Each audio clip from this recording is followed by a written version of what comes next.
हाँ, तो आज हम बिल पर्किंस की एक किताब है डाई विद जीरो, उस पे थोड़ी बात करने वाले हैं। हाँ। इसका जो सेंट्रल आइडिया है वो मतलब थोड़ा हटके है। हाँ बिल्कुल। कि सिर्फ पैसे बचाने के चक्कर में जीना मत भूलिए।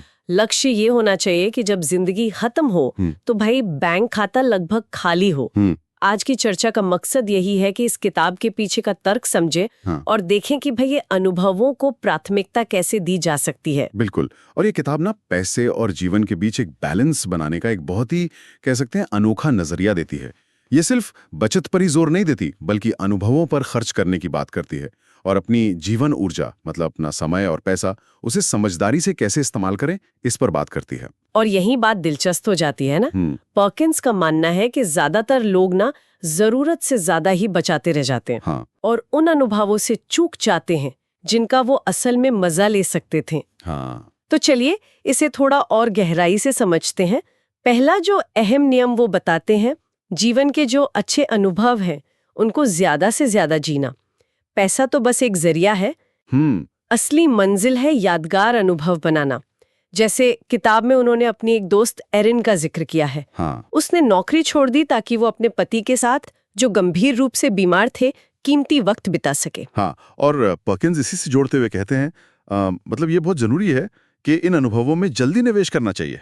वो इसे मेमोरी डिविडेंड कहते हैं। अच्छा, मेमोरी डिविडेंड। हाँ, मतलब यादें जो हैं वो समय के साथ ब्याज की तरह बढ़ती हैं और ज्यादा कीमती होती जाती हैं।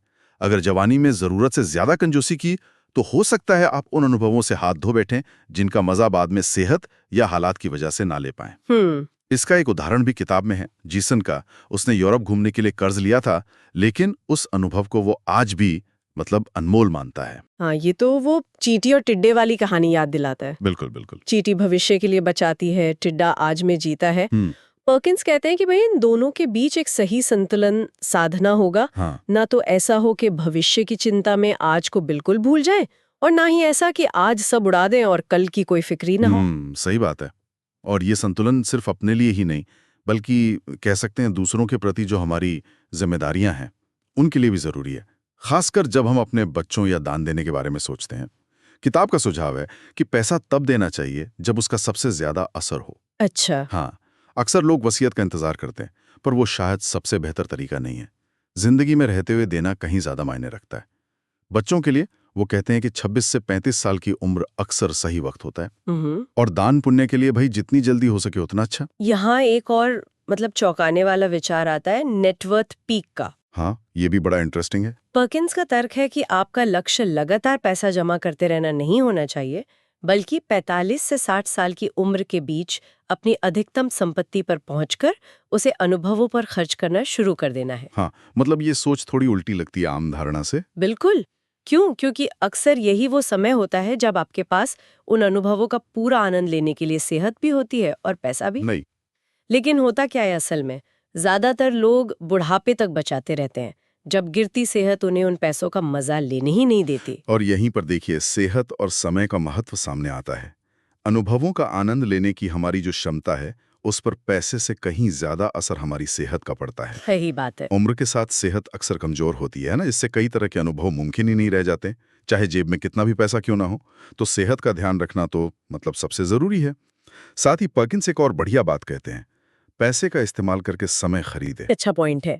आखिर में लेखक दो बड़ी रुकावटों की बात करते हैं जो हमें खुलकर जीने से रोकती हैं। हाँ। एक तो है डर, पैसा खत्म हो जाने का डर जो हमें जरूरत से ज्यादा बचाने पर मजबूर करता है। बिल्कुल। और दूसरा है ऑटो पायलट। हाँ, मतलब बिना सोचे समझे वही पुरानी ढर्रे पे चलते रहना। बिल्कुल, जो हमें नए अनुभव आजमाने से रोकता है। किताब हमें इन धारणाओं पर सवाल उठाने और सोच समझकर फैसले लेने के लिए मतलब उकसाती है। तो इन सब बातों का निचोड़ क्या है? अगर देखा जाए तो निचोड़ ये है कि ये किताब हमें अपने जीवन और पैसे को देखने का एक बिल्कुल नया चश्मा देती है, एक नया नजरिया। हाँ। मकसद सिर्फ अमीर बनना नहीं है बल्कि एक भरपूर, एक समृद्ध जिंदगी जीना है। आखिरकार जिंदगी हमारे अनुभवों का ही तो जोड़ है ना। बिल्कुल सही कहा। हमें सोच समझकर चुनना होगा कि हम अपनी जीवन ऊर्जा, अपना समय और अपना पैसा कहाँ लगा रहे हैं ताकि हमें सबसे ज्यादा खुशी और यादगार पल मिल सकें। किताब एक ऐप का भी जिक्र करती है, डाई विद जीरो ऐप, जो शायद इसमें मदद कर सकती है। हाँ, शायद कुछ लोगों के लिए वो मददगार हो, लेकिन जो मूल सिद्धांत है वो अपने आप में काफी स्पष्ट और असरदार हैं। और अब श्रोताओं के लिए एक सोचने वाली बात छोड़ जाते हैं। अगर आपको ये पता चले कि आपके पास जीने के लिए बहुत सीमित समय बचा है, तो क्या आप आज अपने पैसे और समय का इस्तेमाल किसी अलग तरीके से करेंगे? और वो कौन से अनुभव हैं जिन्हें आप हमेशा किसी दिन करने के लिए टालते रहते हैं?